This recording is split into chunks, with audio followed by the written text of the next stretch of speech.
America को बड़ा डर सता रहा है। जी हां, अमेरिका इन दिनों डरा डरा सा है और सिर्फ अमेरिका ही नहीं बल्कि इजराइल को भी यह डर सता रहा है। और यह डर इस बात का है कि अगर हमास दोबारा मुसल्लह हो गई तो जंग वापस आ सकती है। यानी हमास अगर दोबारा मजबूत हो गया तो जंग दोबारा से एक तरह से हो सकती है। यानी हमास से अमेरिका और इजराइल दोनों डरे हुए हैं।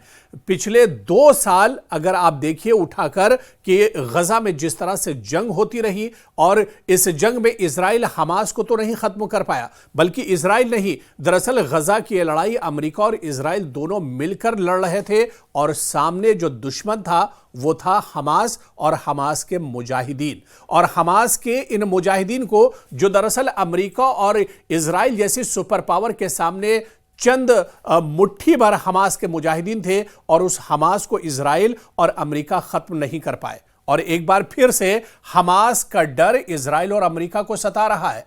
जी हां, दरअसल ये हम नहीं कह रहे हैं, ये दरअसल ये बात खुद अमेरिका के जो वुज़रा हैं, डोनाल्ड ट्रंप के जो साथी हैं, जो सिक्योरिटी फोर्सेस हैं, उनका दरअसल दावा है कि अगर हमास दोबारा मुसल्लह हुई तो जंग वापस आ सकती है। दरअसल यह बयान और किसी का नहीं, अमरीकी वज़ीर ख़ारजा का यह बयान है, जिन्होंने यह बयान दिया है कि अगर हमास दोबारा से मजबूत होती है तो अमेरिका और इजराइल के लिए बहुत बड़ा खतरा होगी।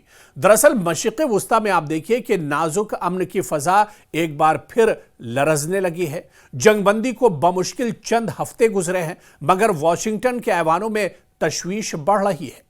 अमरीकी वज़ीर ख़ारजा ने खबरदार किया है कि अगर हमास दोबारा मुनज़्ज़म या मुसल्लह हुई तो गजा की जंग दोबारा भड़क सकती है।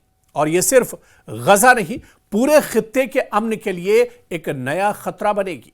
जी हां, अमरीकी वज़ीर ख़ारजा मार्को रूबियो ने जुमे के रोज जनूबी इजराइल में फौजी और शहरी राब्ता मरकज का दौरा किया और गजा के लिए इमदाद के आगाज की तस्दीक करते हुए कहा कि तवील मुद्दती हदफ गजा की ताबीर नौ है।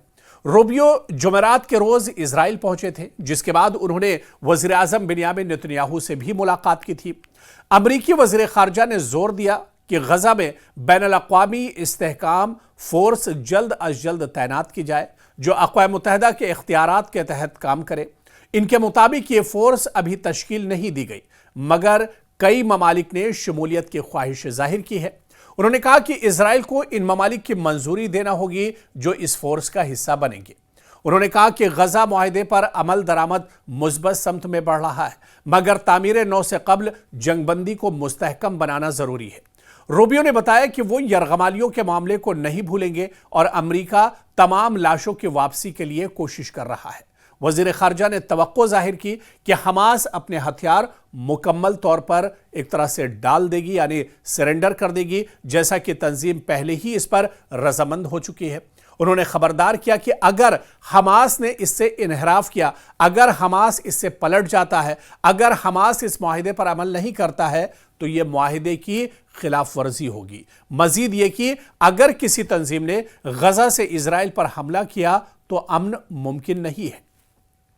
यानी जंग बंदी हो गई, लेकिन अमेरिका और इजराइल को डर अभी भी सता रहा है और वो डर है हमास का, अल-क़साम ब्रिगेड का और हमास के मुजाहिदीन का, जो आज भी एक तरह से एक्टिव है। हालांकि इस मुआहिदे के बाद अब उन्होंने जंग की पहल नहीं की है, उन्होंने कोई तखरीबी कार्रवाई नहीं की है। वो गजा में नजर तो जरूर आए हैं, लेकिन उन्होंने जंग की पहल नहीं की है। हालांकि इस मुआहिदे के बाद आप देखिए कि गजा पर इजराइल लगातार हमले करता रहा। गजा के अलावा वेस्ट बैंक और मगरबी किनारे की बात करें तो वहां पर भी इजराइल लगातार हमले करता रहा है, अपनी नापाक हरकतें अंजाम देता रहा है। हालांकि एक तरफ मुआहिदा होता है, एक तरफ अमन की डील होती है, एक तरफ जंगबंदी होती है, इजराइल उस पर एक तरह से راضی ہوتا ہے، لیکن دوسری طرف آپ دیکھیے کہ پیٹھ میں چھرا گھونپنے جیسی حرکت، ناپاک حرکت اسرائیل کر رہا ہے، کیونکہ ایک طرف وہ دنیا کے سامنے یہ کہتا ہے کہ وہ جنگ بندی کر رہا ہے، لیکن دوسری طرف معصوموں کا قتل عام نہیں روکتا ہے، کیونکہ یہ ڈیل ہونے کے بعد بھی اسرائیل لگاتار غزہ پر حملے کرتا رہا، اور اس کے بعد اب اس نے ویسٹ بینک یعنی مغربی کنارے کو اپنا ہدف بنایا ہے، نشانہ بنایا ہے، جہاں پر لوگوں کو پریشان کیا جا رہا ہے، لوگوں پر لگاتار حملے کیے جا رہے ہیں، اور یہ لوگ دراصل فلسطینی لوگ ہیں، یہ حماس سے جڑے ہوئے لوگ نہیں ہیں، یہ بے گناہ لوگ ہیں، معصوم لوگ ہیں جن پر اسرائیل لگاتار حملے کر رہا ہے۔ لیکن اس بیچ آپ دیکھیے کہ امریکہ اور اسرائیل ابھی بھی ڈرے ہوئے ہیں، جنگ بندی ہونے کے بعد بھی، معاہدہ ہونے کے بعد بھی کہیں نہ کہیں امریکہ اور اسرائیل کو یہ ڈر اور خوف ستا رہا ہے کہ اگر حماس نے ہتھیار نہیں ڈالے، حماس اگر پھر سے مضبوط ہو گیا، حماس اگر مسلح اسی طرح سے رہا، تو پھر ایک طرح سے جو جنگ کا خطرہ ہے وہ مشرق وسطی میں بنا رہے گا۔ اس بیچ امریکہ کے وزیر خارجہ روبیو نے واضح کیا کہ امریکہ غزہ کو اسرائیل کے لیے خطرہ بننے نہیں دے گا، اور واشنگٹن اسرائیل کے تحفظ اور امن منصوبے کی کامیابی کے لیے پرعزم ہے۔ آپ دیکھیں کہ مغربی کنارے سے متعلق روبیو نے کہا کہ کینسٹ کا الحاق سے متعلق ووٹ نتنیاہو کو شرمندہ کرنے کی کوشش تھی، انہیں یقین نہیں کہ اسرائیل واقعی الحاق کرے گا، کیونکہ یہ غزہ معاہدے کے لیے خطرہ ہوگا۔ امریکی وزیر خارجہ نے الزام لگایا کہ انروا اب حماس کا ذیلی ادارہ بن چکی ہے۔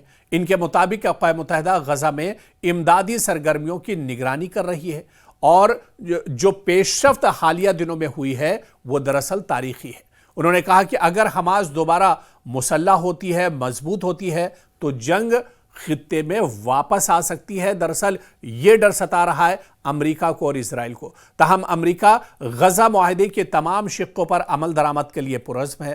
روبیو کے مطابق صدر ٹرمپ کی غزہ سے متعلق منصوبہ بندی طویل مدتی نوعیت کی ہے۔ یاد رہے کہ ٹرمپ منصوبے کے تحت 10 اکتوبر کو غزہ معاہدے کا پہلا مرحلہ نافذ ہوا تھا، مگر اسرائیل کی خلاف ورزیوں کے بعد اس کی صورتحال نازک بنی ہوئی ہے۔ دوسرے مرحلے میں غزہ کی مکمل تعمیر نو اور حماس کے اسلحے کی واپسی شامل ہے، جبکہ روبیو کا موجودہ دورہ غزہ کی عبوری حکومت کی تشکیل پر مرکوز ہے۔ اس کے تحت فلسطینی ماہرین ایک بین الاقوامی کمیٹی کی نگرانی میں کام کریں گے۔ جنگ بندی کے بعد حماس 15 اسرائیلی قیدیوں کی لاشیں واپس کر چکا ہے، جبکہ اب بھی 13 یرغمالیوں کی لاشیں ایک طرح سے حماس کے پاس ابھی بھی باقی بچی ہوئی ہیں۔